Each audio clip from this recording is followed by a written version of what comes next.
नमस्कार विद्यार्थी मित्रांनो, जय सद्गुरू मित्रांनो. जिल्हा न्यायालयासंदर्भातील जे काही शिपाई आणि हमाल पदासाठी आपण अर्ज केला होता त्या संदर्भातील पात्र विद्यार्थ्यांच्या याद्या लागल्या.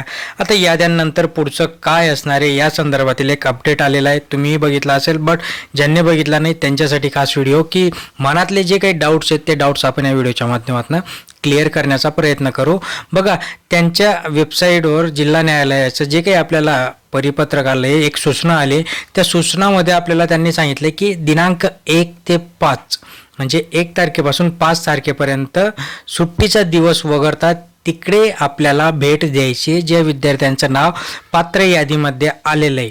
आता याच्यामध्ये विद्यार्थ्यांनी अर्जाची PDF प्रिंट काढून न्यायचे आणि जे तुमच्याकडे मूळ हॉल तिकीट होतं, म्हणजे मूळ हॉल तिकीट तुमच्याकडे होतं, ते घेऊन आपल्याला तिथे जायचे, तिथे आपल्याला ते दाखवायचे आणि मग पुढच्या प्रोसेससाठी म्हणजेच स्वच्छता आणि चापल्याच्या चाचणीसाठी मग आपल्याला त्यांच्या कंटिन्यू वेबसाईटवर आपल्याला तिथे भेट द्यायची. कधी ह्या सगळ्या गोष्टी झाल्यानंतर ते चेक करतील की खरंच हे विद्यार्थी तिथे एक्झामसाठी आले होते आणि एक्झामसाठी आल्यानंतर ते परत अजून इथे येऊन रिव्हेरीफाय केलं आहे त्यांचा डाटा आणि मग ते पुढच्या प्रोसेससाठी ते क्वालिफाय ते याद्या लागतील. आता याच्यामध्ये विद्यार्थ्यांचं म्हणणं असं आहे की 1 ते 5 मध्ये कुठल्याही दिवशी चालेल का?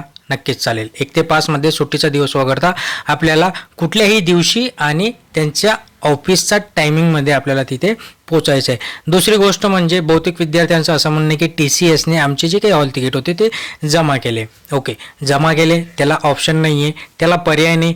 आत्ताच्या घडीला आपल्याला फक्त तिथे आपल्या लॉग इन ID मध्ये सर्वात महत्त्वाचं म्हणजे आपल्याला लॉग इन ID चालू झालं आहे. लॉग इन करा, तिकडे जाऊन आपल्या अर्जाची प्रिंट आणि हॉल तिकीटची प्रिंट देखील काढा आणि ते सोबत घेऊन जा. वाटल्यास तर सेपर साईड म्हणून आपले डॉक्युमेंट्स देखील घेऊन जा. कोणते झेरॉक्स घेऊन जा, अटेस्टेड घेऊन जा, ओरिजिनल नाही जरी नेले तरी चालतील, अटेस्टेड घेऊन जा म्हणजे आपल्याकडे सेफ राहतील.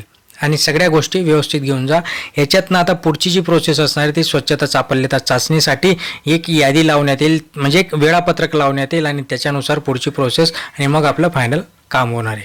ओके, हा सध्या एवढा अपडेट आहे. अजून अपडेट आपण कंटिन्यू घेत असणार आहे. त्यामुळे चॅनलवर जर नवीन असाल तर लाईक करून ठेवा, शेअर करा, सबस्क्राईब करा. धन्यवाद.